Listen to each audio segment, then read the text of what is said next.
Good morning, Europe. You are watching Europe Today.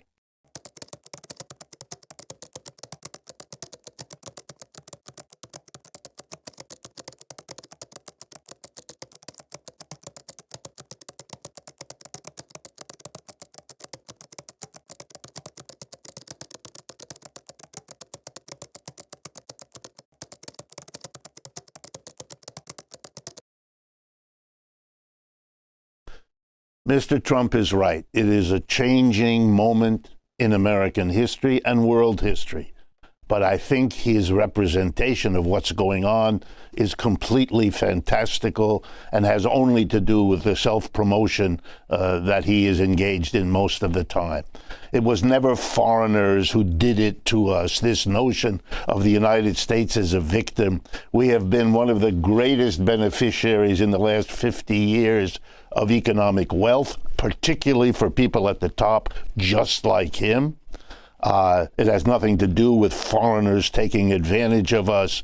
This attempt to make himself strong and powerful relative to others, to blame the foreigner. These are cheap shots that a real president wouldn't do. And there's the most important point. The American economy is in trouble. The American empire is in decline. We don't want to discuss it in this country. We engage in denial, and instead we are striking out at other people, a sad way of handling a decline. The British Empire declined before us, so did all the others. We are now at that point. We had a great 20th century. 21st century is different. You have to face those problems. That's not being done. What's being done is to say we have difficulties, but they're all somebody else's fault, and we're going to solve it by punishing them. I would like to point out, as you suggest quite rightly, Amy, that the rest of the world is not going to sit by. The United States does not have the power it had in the 20th century. It is not in the position it seems to imagine itself. When the Secretary of the Treasury added to Mr. Trump's comments that he warned the rest of the world not to retaliate, that would imply that if they do, there would be escalation. Yes, he said, there will be escalation.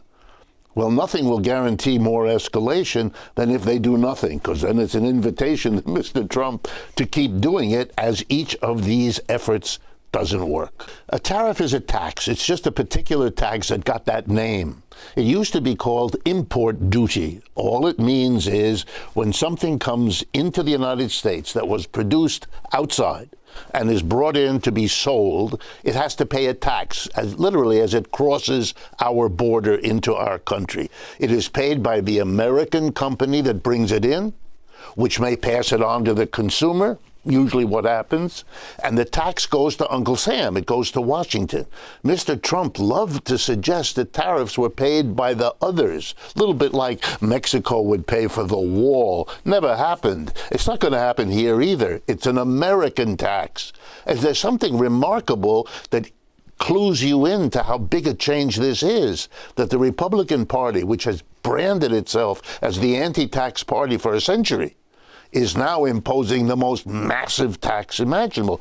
Why this big change? Because we have big problems, and this kind of slapping the rest of the world is an attempt to solve a little bit of them, but it is not going to work because we don't have the power to do it anymore. But if you put a tax on the goods coming in, they will go up in price because we have to pay that tax now. And that will lead to domestic producers able to raise their prices because their competitors from abroad are stuck with this tax. So we expect a boost to inflation, which is going to hurt the working class of this country in a very serious way, especially if it builds on itself, which often happens when you do tariffs like this.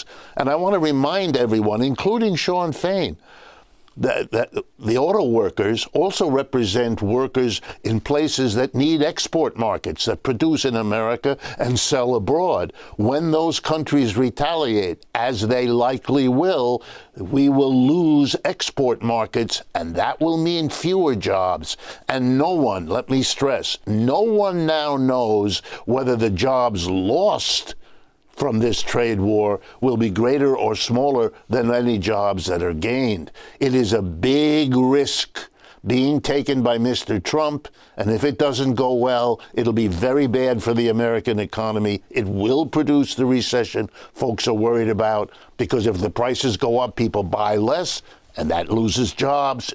When you look at all of this, this is an incredibly risky effort to blame the world, punish the world, and then cross his fingers, which is what he's doing, hoping it comes out all right. Reminds me of the football metaphor. This is a Hail Mary pass. You throw it down the field. You hope it bounces into your team's hands. But that's all it is, a long shot. And it's a sign of how troubled the American economy now is. The biggest single thing that Trump did in his first presidency was the tax cut of December 2017. And when that tax cut was written into law, it had a sunset. It expires this year, 2025. If that expiration is allowed to happen, corporations and the rich, who were the big beneficiaries back then, will face a big tax cut. He doesn't want to do that because that's his base, that's his donor support. He doesn't want to have those taxes go back up.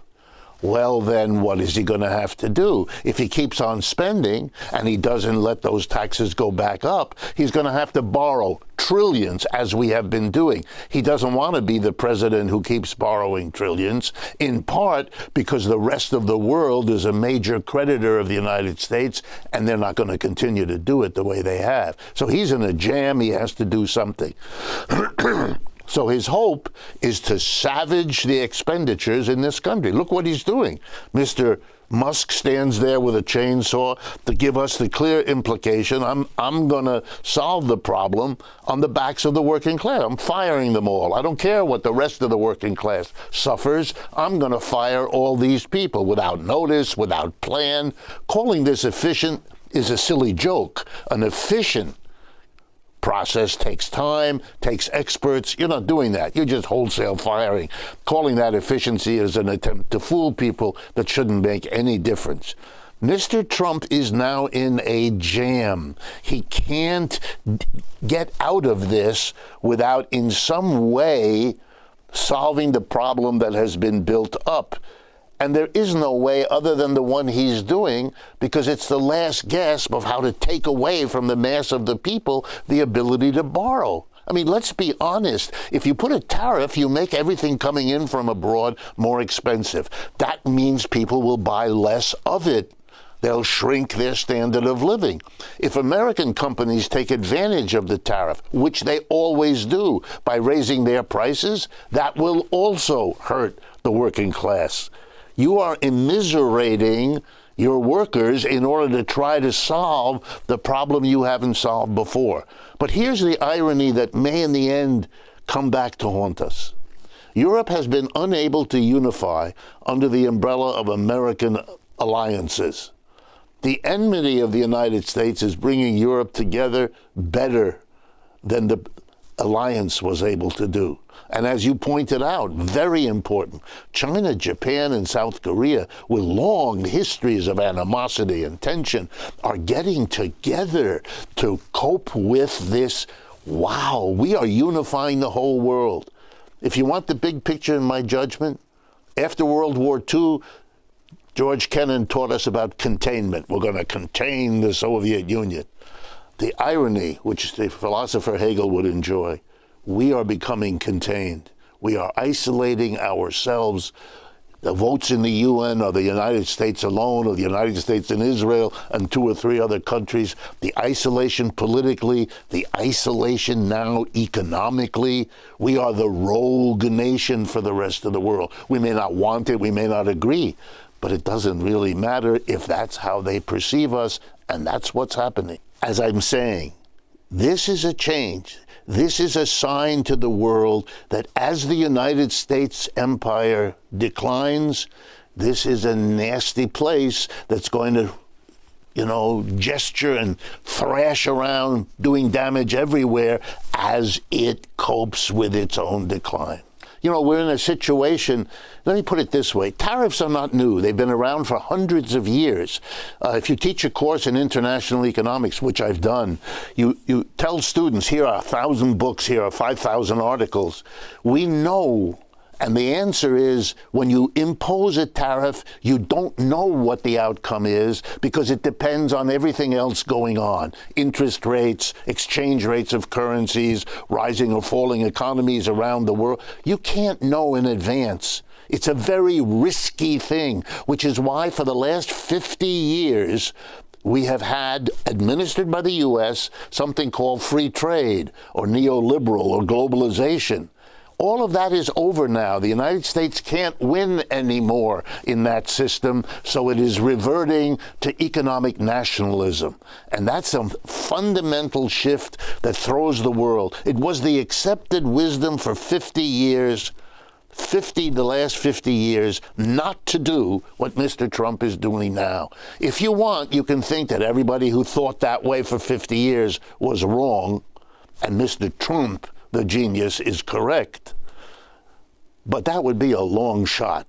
Better bet he's trying to save his own political life, and he's trying to cope, to his credit, with a declining economy without having to admit that that's the case. This won't end well. It normally doesn't. And what we're going to see is the fighting against one another of the Europe bloc, the Asian bloc, the American bloc, at a time when the United States is weaker than it has been economically and politically. Look at the debacle in the Ukraine as well. The misunderstanding that the Russians could turn to the Chinese and the Indians to cope with the costs of that war in a way that hadn't been calculated, and is turning out to shape the outcome. And it's not a question of which side you're on, but just watching how it lines up. That's the problem. I think we are already in 10, 12 years of that decline. It can't. Here's a single best statistic. If you add up the GDP, the total output of goods and services in a year for a country, of the United States and its major allies, the G7, it's about 28% of global output. If you do the same thing for China and the BRICS, it's about 35%. They're already a bigger block of economic power than we are. Every country in the world thinking about building a railroad or expanding its health program. They used to send their people to Washington or London to get help. They still do. But when they're done, they send the same team to Beijing, New Delhi, Sao Paulo, and they often get a better deal. The world is changing. And the United States could cope, but as with alcoholism, you have to admit you have a problem before you're in a position to solve it. We have a nation that does not yet want to face what this all adds up to.